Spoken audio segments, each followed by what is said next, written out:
आपको आपके घर के लिए या आपके बिजनेस के लिए कोई प्रॉपर्टी जो है वो लेनी है, पर आपके पास इतने पैसे नहीं कि you can purchase the property, या फिर उस तरह से आपकी एडजस्टमेंट नहीं है, तो आप क्या कर सकते हैं? You can take a property on rent, leave in licence और lease. On the other end, if the owner, जिसकी प्रॉपर्टी जो है वो खुद के लिए यूज नहीं कर रहा और उससे उसे इनकम जनरेट करनी है, तो ही और she can give the property on rent, leave in licence और लीज। क्या बात कर रहे हैं? अब ये तीनों क्या चीजें हैं, तीनों क्या अलग अलग है? लीज क्या होता है, रेंट एग्रीमेंट क्या होता है, लीव इन लाइसेंस क्या होता है, ओनर को क्या करना चाहिए, जो प्रॉपर्टी ले रहा है जैसे कि हम लाइसेंसी या फिर टेनेंट कहते हैं, उसको क्या देखना चाहिए, क्या क्लैरिटी ऑफ टर्म्स होनी चाहिए, क्या लीगल प्रोविजंस है।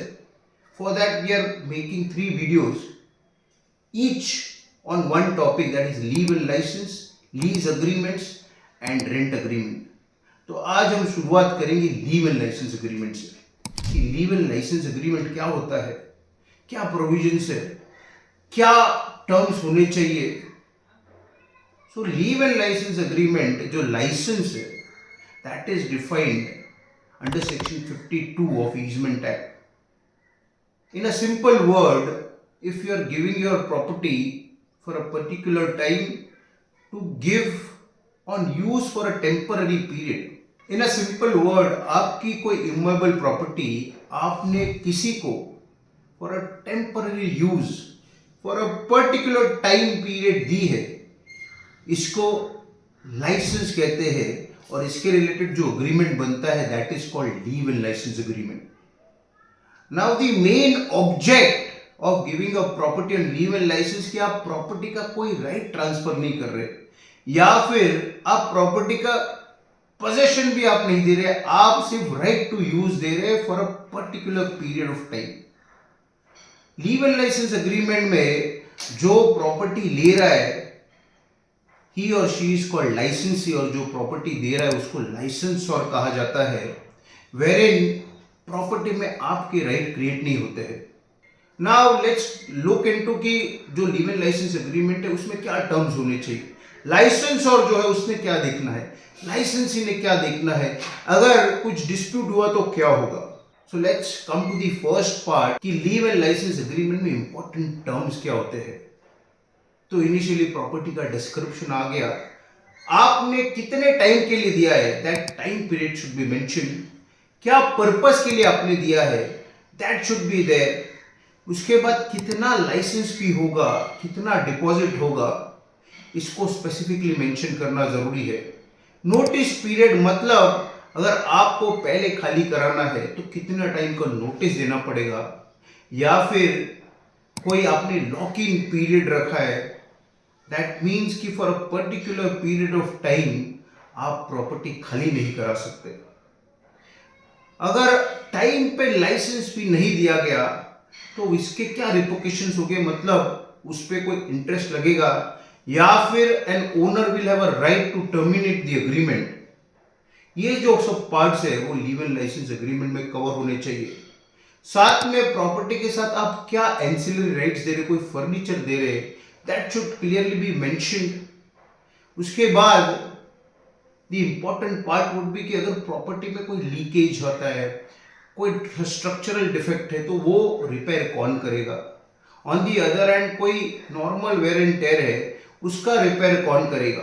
This term should be clear so far as the leave and licence agreement is concern. फिर आपको अगर कम्युनिकेशन करना है तो you should have email ID mention in the agreement itself, that should be considered as a valid communication. Licence fee में yearly कितनी increment है, that should clearly be mention. Dues के रिलेटेड प्रॉपर्टी टैक्स कौन देगा, light bill कौन भरेगा, maintenance कौन पे करेगा, ये क्लियरली मेंशन होना चाहिए। और आपके कोई स्पेशल टर्म्स है जो आप एज एन ओनर और जो ले रहा है एज अ लाइसेंसी इसमें फिक्स हुआ है, that should be mention in the agreement itself. अगर वो क्लैरिटी हो इन द बिगिनिंग इटसेल्फ तो बाद में कोई एम्बिग्युइटी नहीं आती या फिर कोई डिस्प्यूट नहीं बनता है। तो all this point should be covered so far as a leave and license agreement is concern. Now from the point of view of a licensor, क्या इंपॉर्टेंट एस्पेक्ट लाइसेंस और में देखने हैं। सबसे फर्स्ट कि टाइमली पेमेंट आना जरूरी है। मतलब जो लाइसेंस फी अगर वो टाइमली नहीं आया तो लाइसेंस और को इंटरेस्ट लगाने का या टर्मिनेशन का राइट होना चाहिए। सेकेंड इंपॉर्टेंट इज कि टाइमली पोजेशन, जिसको हम चार्ज कहते हैं in the language of legal license, charge recover करने के लिए स्ट्रॉन्ग राइट्स लाइसेंस और के पास होने चाहिए। इन अ सेंस कि अगर डिफॉल्ट हो गया या फिर एग्रीमेंट का पीरियड खत्म हो गया तो आप जो है वो पोजीशन ले सकते हैं। इसके लिए आपके पास you have to have a strong right so far as the agreement itself is concern. और अगर नहीं खाली किया तो कितना पेनल्टी लगेगा।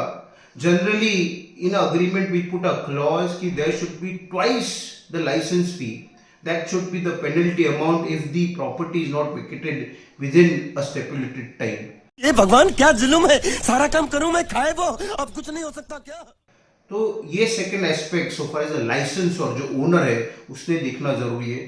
थर्डली जो भी ड्यूज है, मतलब property tax, light bill, maintenance जो भी है वो कौन भरेगा उसकी क्लैरिटी, टैक्स की लाइबिलिटी किस तरह होगी उसको क्लियरली मेंशन करना और समझना जरूरी है। Leave and licence agreement register करना इज वेरी इंपॉर्टेंट और इसकी जनरली जो रिस्पॉन्सिबिलिटी है वो ओनर लाइसेंसर पे होती है। अगर वो रजिस्टर्ड नहीं किया तो वो कोर्ट में as an evidence can not be considered. There are many judgment so far as that part is concern और उसकी वजह से अगर ओनर को पोजीशन वापस लेना है तो उसमें दिक्कत हो सकती है। तो ये aspect as a owner license और देखना बहुत जरूरी है। Whereas when we come to the licensee, मतलब जो लीव एंड लाइसेंस पे ले रहा है उसने क्या देखना है, तो उसने प्रॉपर्टी में कोई लीकेजेस हो, कोई स्ट्रक्चरल डिफेक्ट हो तो उसके रिलेटेड जो रिपेयरिंग है वो कौन करेगा, that should clearly be mention. अगर वो टाइमली पेमेंट ना करे तो उसके लिए क्या इंटरेस्ट के क्लॉज है, क्या कोई आर्बिट्ररी क्लॉज तो नहीं है, बहुत हेवी पेनल्टी तो नहीं है। क्योंकि कई बार क्या होता है कि लाइसेंसी जो है वो पूरी तरह से एग्रीमेंट पढ़ता नहीं है और कभी डिस्प्यूट आया उसके बाद ही कम टू नो कि ऐसे कुछ क्लॉजेस है।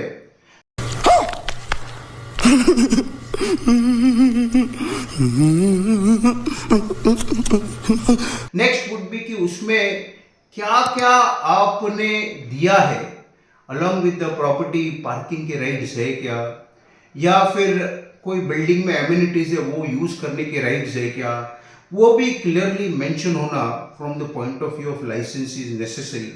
अगर लाइसेंसी फिर अगर लाइसेंसी टाइमली पेमेंट ना दे या टाइमली खाली ना करे because of some genuine difficulty, तो there should be some extension clause so far as the agreement is concern. Next would be कि आपका फोर्स मेजर क्लॉज होना जरूरी है, जहां पे अगर कुछ ऐसी सिचुएशन बनी उसकी वजह से बिजनेस जो है वो बंद हो गया है या फिर पूरा जो एरिया है या फिर पूरी इंडिया या फिर प्रॉपर्टी जहां पे सिचुएटेड है वो पूरा एरिया जो स्टैंड स्टिल पे आ गया है, in such a situation some concession clause या फिर उस पीरियड में जो लाइसेंस भी एप्लीकेबल नहीं होगा, इस तरह के क्लॉज होना from the point of view of license is very important.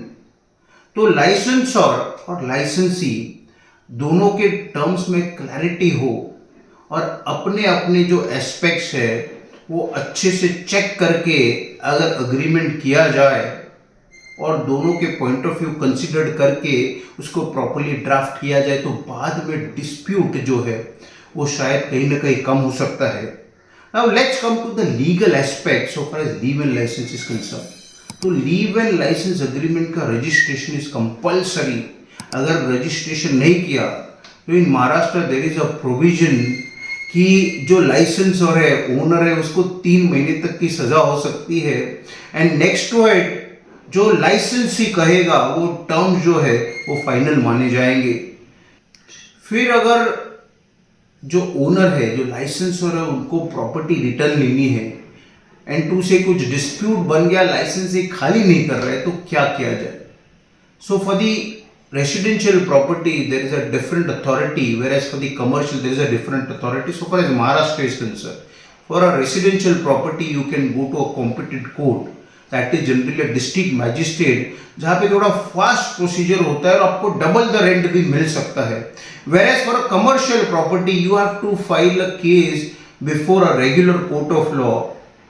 Here we call it as a small cause court, जहां पे पूरी तरह से प्रोसीडिंग चलेगी, एविडेंस होगा, जो एक लेंदी प्रोसीजर हो सकता है और उसमें थोड़ा टाइम जा सकता है. देयरफॉर कभी कभी अगर डिस्प्यूट बने तो बहुत इश्यूज आ सकते हैं. इसलिए एग्रीमेंट का ड्राफ्ट ऐसा बनाए कि in case of a dispute जो ओनर है वो अपना पोजेशन जो है वो इजीली रिकवर कर सके, जो ड्यूज है वो इजीली रिकवर कर सके.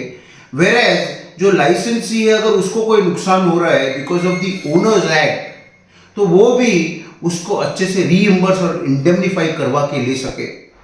So to conclude, if we consider all the aspect and make a proper live-in license agreement considering all the points mentioned herein before, we can have a proper and effective live-in license agreement.